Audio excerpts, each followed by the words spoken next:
कलयुग में अच्छे लोगों के साथ ही बुरा क्यों होता है?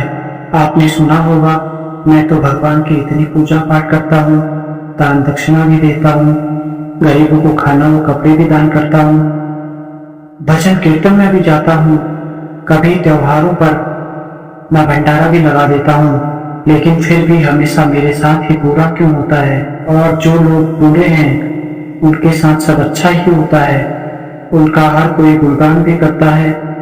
बुरे लोग ही इस कलयुग में खूब धन दौलत जमा कर रहे हैं।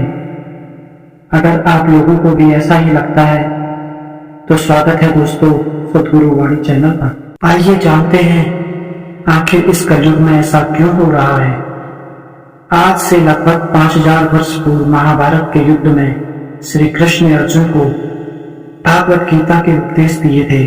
उन्होंने अपने उपदेशों में बता दिया था कि कलयुग में कैसे दुष्ट पापी लोगों के बीच में रहकर हम अपने को पाप कर्मों से कैसे बचा सकते हैं। श्री कृष्ण अर्जुन को इस बारे में बताते हुए कहते हैं कि हे अर्जुन, हमें पहले अपने देखने का नजरिया बदलना होगा।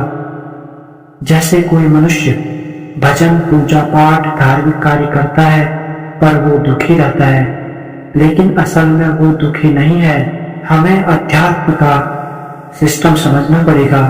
जब वह मनुष्य भगवान के भजन पूजा पाठ में लगा है तब भगवान उसके सारे पाप नष्ट करने लग जाते हैं। ऐसे में उसे लगता है कि वो ही सब दुख झेल रहा है, लेकिन भगवान उस समय उसके सारे संचित पाप कर्म नष्ट करवाते हैं। फिर जब एक बार सारे पाप नष्ट होने के बाद वो मनुष्य मोक्ष के दरवाजे अपने लिए खोल देता है और जन्म जन्मांतर के लिए मुक्त हो जाता है। वहीं दूसरी तरफ हमें लगता है कि बुरे कर्म करने वाला व्यक्ति अभी मौज ले रहा है, अभी तो उसके पूर्व जन्म के पाप भी बचे हुए हैं।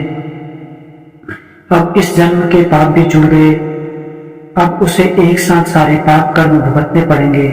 आप जब भी ऐसे पापी लोगों को देखते हो जो अभी मौज कर रहे हैं, उनको कुछ समय बाद देखना उन लोगों की क्या हालत हुई होगी। आपको अपने आप आध्यात्म की शक्ति का पता चल जाएगा। जो जैसा करेगा वैसा भरेगा। ये मत समझो कि अभी क्या हो रहा है। जब कर्म का सिद्धांत काम करता है तब किसी को नहीं बख्शा जाता, सबका हिसाब बराबर कर दिया जाता है। इसलिए चाहे कितने भी दुख आए, कभी भगवान की भक्ति से दूर मत होना। हमेशा लॉ ऑफ कर्मा पर विश्वास करना ये प्रकृति का नियम है।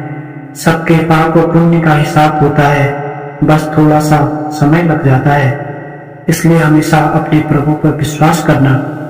धन्यवाद। आप सब लोगों के भीतर बैठे परमात्मा को मेरा प्रणाम।